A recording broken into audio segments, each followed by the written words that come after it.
All right, everybody, we are back with the Lightning Thief. All right, with Coach Raymond. We are on chapter 7, and this is about Percy saying that my dinner goes up in smoke. Let's see what that means. Starting on page 93. Word of the bathroom incident spread immediately. Wherever I went, campers pointed at me and murmured something about toilet water. Or maybe they were just staring at Annabeth, who was still pretty much dripping wet. She showed me a few more places. The metal shop, where kids were forging their own swords. The arts and crafts room, where how do we pronounce that? Satyrs? Satyrs, I think. That is correct. Where satyrs were sandblasting a giant marble statue of a goat man. And the climbing wall, which actually consisted of two facing walls that shook violently, dropped boulders, sprayed lava, and clashed together if you didn't get to the top fast enough. Finally, we returned to the canoeing lake, where the trail led back to the cabins. I've got training to do, Annabeth said flatly. Dinner's at 7:30. Just follow your cabin to the smell hall. Annabeth, I'm sorry about the toilets. Whatever. It's my own fault. She looked at me skeptically and realized it was my fault. I'd made water shoot out of the bathroom fixtures. I didn't understand how, but the toilets had responded to me. I had become one with the plumbing. You need to talk to the Oracle, Annabeth said. Who? Not who. What? The Oracle. I'll ask Chiron. I stared into the lake, wishing somebody would give me a straight answer for once. I wasn't expecting anybody to be looking back at me from the bottom, so my heart skipped a beat when I noticed two teenage girls sitting cross-legged at the base of the pier with 20 feet below. They wore blue jeans and shimmering green t-shirts, and their brown hair floated loose around their shoulders as minnows darted in and out. They smiled and waved as if I were a long-lost friend. I didn't know what else to do. I waved back. Don't encourage them, Annabeth warned. Naiads, I'm guessing, are terrible flirts. Naiads? I repeated, feeling completely overwhelmed. That's it. I want to go home now. Annabeth frowned. Don't you get it, Percy? You are home. This is the only safe place on earth for kids like us. You mean mentally disturbed kids? I mean not human. Not totally human anyway. Half human. Half human and half what? I think you know. I didn't want to admit it, but I was afraid I did. I felt a tingling in my limbs, a sensation I sometimes felt when my mom talked about my dad. God, I said. Half God? Annabeth nodded. Your father isn't dead, Percy. He's one of the Olympians. That's crazy, is it? What's the most common thing gods did in the old stories? They ran around falling in love with humans and having kids with them. Do you think they changed their habits in the last few millennia? But those are just, I almost said myths again. Then I remembered Chiron's warning that in 2,000 years I might be considered a myth. But if all the kids here are half gods, demigods, Annabeth said, that's the official term, or half-bloods. Then who's your dad? Our hands tightened around the pier railing. I got the feeling I'd just trespassed on a sensitive subject. My dad is a professor at West Point, she said. I haven't seen him since I was very small. He teaches American history. He's human. What? You assume it has to be a male god who finds a human female attractive. How sexist is that? Who's your mom, then? Cabin 6. Meaning? Annabeth straightened. Athena, goddess of wisdom and battle. Okay, I thought, why not? And my dad? Undetermined, Annabeth said. Like I told you before, nobody knows. Except my mother, she knows. Maybe not Percy. Gods don't always reveal their identities. My dad would have. He loved her. Annabeth gave me a curious look. She didn't want to burst my bubble. Maybe you're right. Maybe he'll send a sign. That's the only way I know for sure. Your father has to send you a sign claiming you as his son. Sometimes it happens. You mean sometimes it doesn't? Annabeth ran her palm along the trail. The gods are busy. They have a lot of kids, and they don't always, well, sometimes they don't care about us, Percy. They ignore us. I thought about some of the kids I'd seen in the Hermes cabin. Teenagers who looked sullen and depressed as if they were waiting for a call that would never come.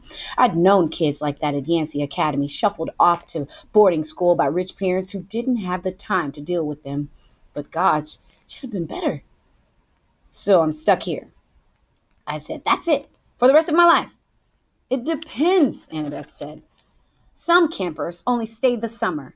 If you're a child of Aphrodite or Demeter, you're probably not a real powerful force. The monsters might ignore you so you can get by with a few months of summer training and live in a mortal world the rest of the year. But for some of us, it's too dangerous to leave. We're year-rounders. In the mortal world, we attract monsters. They sense us. They come to challenge us. Most of the time, they'll ignore us until we're old enough to cause trouble, about 10 or 11 years old. But after that, most demigods either make their way here or they get killed off. A few manage to survive in the outside world and become famous. Believe me, if I told you the names, you'd know them. Some don't even realize they're demigods, but very few are like that. So monsters can't get in here. Annabeth shook her head. Not unless they're intentionally stopped in the woods or specially summoned by someone on the inside. Why would anybody want to summon a monster? Practice fights? Practical jokes? Practical jokes? The point is, the borders are sealed to keep mortals and monsters out. From the outside, mortals look into the valley and see nothing unusual, just a strawberry farm. So you're a year-rounder. Annabeth nodded. From under the collar of her T-shirt, she pulled a little necklace with 5 clay beads of different colors. It was just like Luke's, except Annabeth's also had a big gold ring strung around it like a college ring. I've been here since I was 7, she said. Every August on the last day of summer session, you get a bead for surviving another year. I've been here longer than most of the counselors, and they're all in college. Why did you come so young? She twisted a ring on her necklace. None of your business. Oh. I stood there for a minute in an uncomfortable silence, so I could just walk out of here right now if I wanted to. It would be suicide, but you could, with Mr. D's or Creon's permission, or Chiron's permission. But they wouldn't give permission until the end of the summer sessions unless you were granted a quest. But that hardly ever happens. The last time, her voice trailed off. I could tell from her tone that the last time hadn't gone well. Back in the sick room, I said. When you were feeding me that stuff? Ambrosia. Yeah, you asked me something about the summer solstice. Annabeth's shoulders tense. So you do know something. Well, no. Back in my old school, I overheard Grover and Chiron talking about it. Grover mentioned the summer solstice. He said something like, we didn't have much time because of the deadline. What did that mean? She clenched her fists. I wish I knew. Chiron and the satyrs. They know, but they won't tell me. Something is wrong in Olympus. Something pretty major. Last time I was there, everything seemed so normal. You've been to Olympus? Some of us year-rounders, Luke and Clarice and I and a few others, we took a field trip during the winter solstice. That's when the gods have their big annual council. But how did you get there? The Long Island Railroad, of course. You get off the Penn Station Empire State Building, special elevator to 600th floor. She looked at me like she was sure I must know this already. You are a New Yorker, right? Oh, sure. As far as I knew, there were only 102 floors in the Empire State Building, but I decided not to point that out. Right. After we visited, Annabeth continued, the weather got weird, as if the gods had started fighting. A couple of times since I've overheard satyrs talking. The best I can figure out is that something important was stolen. And if it isn't returned by the summer solstice, there's going to be trouble. When you came, I was hoping, Athena could get along with just about anybody except for the Aries. And of course, she's got the rivalry with Poseidon. But aside from that, I thought we could work together. I thought you might know something. I shook my head. I wish I could help her, but I felt too hungry and tired and mentally overloaded to ask any more questions. I've got to get a quest, Annabeth muttered to herself. I'm not too young. If they would just tell me the problem, I could smell barbecue smoke coming from somewhere nearby. Annabeth must have heard my stomach growl. She told me to go on. She'd catch me later. I left her on the pier, tracking her fingers across the rail as if drawing a battle plan. Back at the cabin, 11. Everybody was talking and horsing around, waiting for dinner. For the first time, I noticed that a lot of campers had similar features: sharp noses, upturned eyebrows, mischievous smiles. They were the kind of kids that teachers would peg as troublemakers. Thankfully, nobody paid as much attention as I walked over to my spot on the floor and plopped.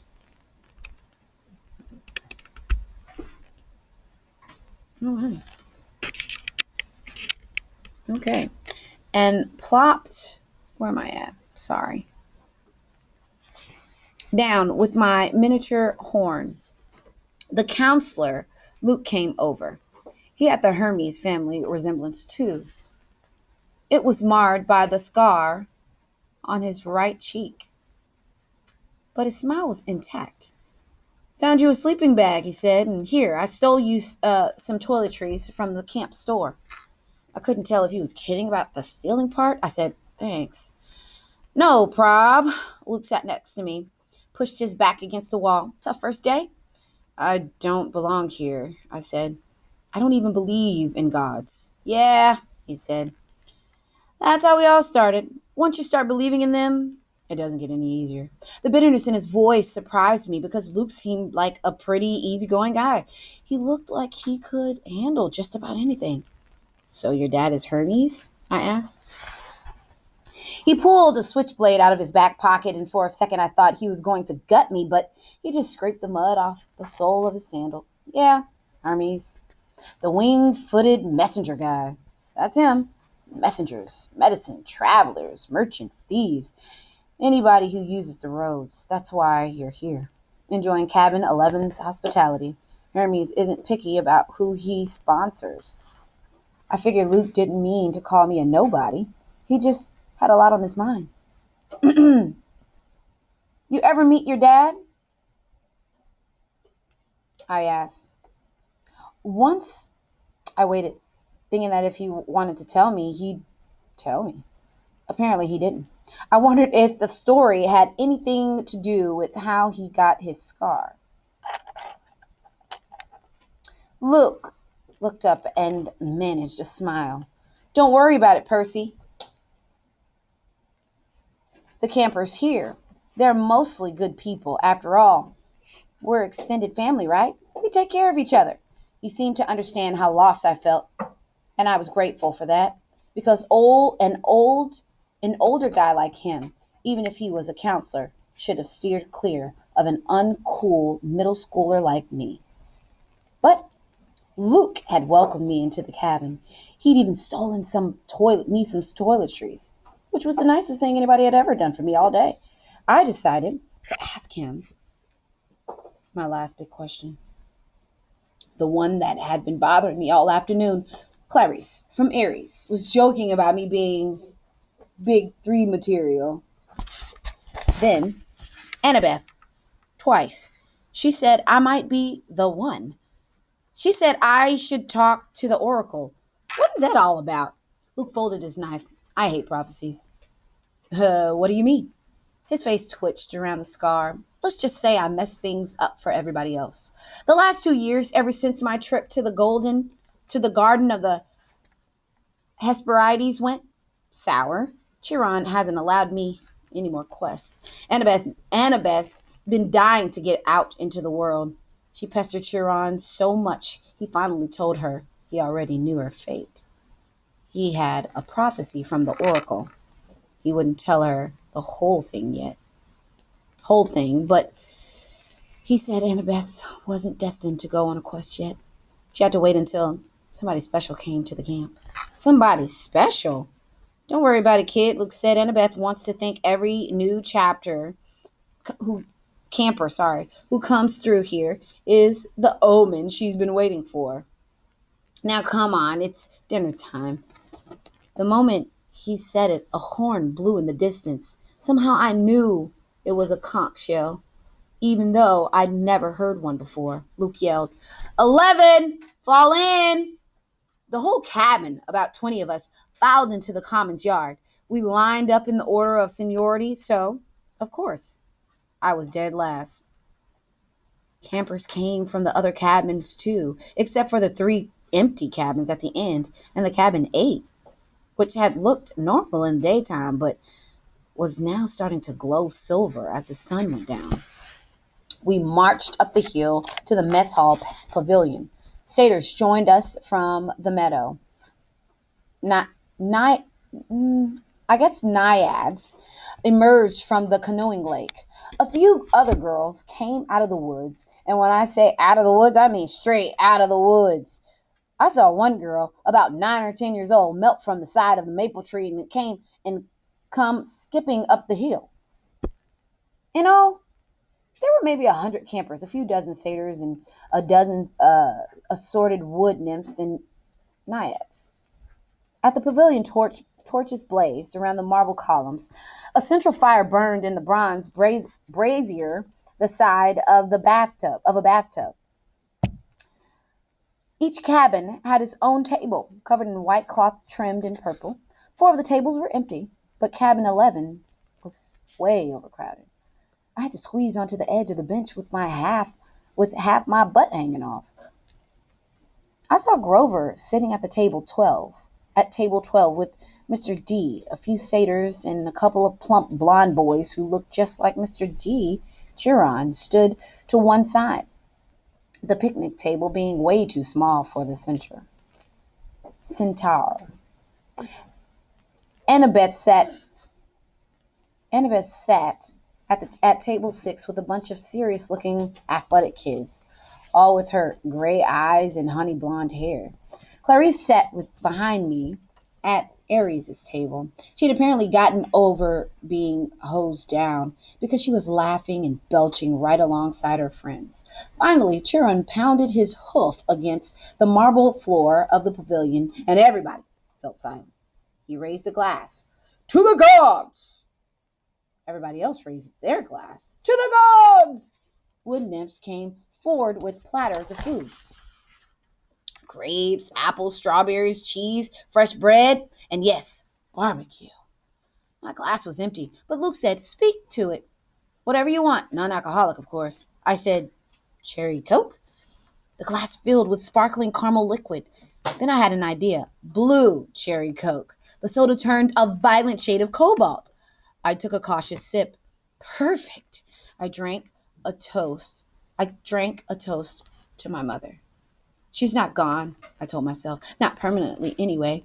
She's in the underworld. And if that's a real place, then someday... Here you go, Percy, Luke said, handing me a platter of smoked brisket. I loaded my plate and was about to take a big bite when I noticed everybody getting up, carrying their plates toward the fire in the center of the pavilion. I wondered if they were going for dessert or something. Come on, Luke told me. As I got closer, I saw that everyone was taking a portion of their meal and dropping it into the fire. The ripest strawberry, the juiciest slice of beef, the warmest, most buttery roll. Luke murmured in my ear, burnt offerings for the gods. They like the smell. You're kidding. His look warned me not to take this lightly, but I couldn't help wondering why an immortal, all-powerful being would like the smell of burning food. Luke approached the fire, bowed his head, and tossed in a cluster of fat grapes. Hermes. I was next. I wish I knew what God's name to say. Finally, I made a silent plea. Whoever you are, tell me, please. I scraped a big slice of brisket into the flames. When I caught a whiff of the smoke, I didn't gag. It smelled nothing like burning food. It smelled of hot chocolate and fresh baked brownies, hamburgers on the grill, and wildflowers, and a hundred other good things that shouldn't have gone well together, but did. I could almost believe the gods could live off that smoke. When everybody had returned to their seats and finished eating their meals, Chiron pounded his hoof again for our attention. Mr. D got up with a huge sigh. Yes, I propose I'll better say hello to all you brats. Well, hello. Our activities director Chiron says the next capture the flag is Friday. Cabin 5 presently holds the laurels. A bunch of ugly cheering rose from the Aries table. Personally, Mr. D continued, I couldn't care less, but congratulations. Also, I should tell you that we have a new camper today. Peter Johnson. Chiron murmured something. Percy Jackson, Mr. D corrected. That's right. Hooray! And all that. Now, run along to your silly campfire. Go on. Everybody cheered. We all headed down toward the amphitheater where Apollo's cabin led a sing-along. We sang camp songs about the gods and ate s'mores and joked around. And the funny thing was, I didn't feel that anyone was staring at me anymore. I felt that I was home. Later in the evening, when the sparks from the campfire were curling into the starry sky, the conch horn blew again, and we all filed back to our cabins. I didn't realize how exhausted I was until I collapsed on my borrowed sleeping bag. My fingers curled around the Minotaur's horn. I thought about my mom, and I had good thoughts. Her smile, the bedtime stories she would read to me when I was a kid, the way she would tell me not to let the bed bugs bite. When I closed my eyes, I fell asleep instantly. That was my first day at Camp Half-Blood. I wish I'd known how briefly I would get to enjoy my new home. The end of chapter 7. We'll get to chapter 8 tomorrow.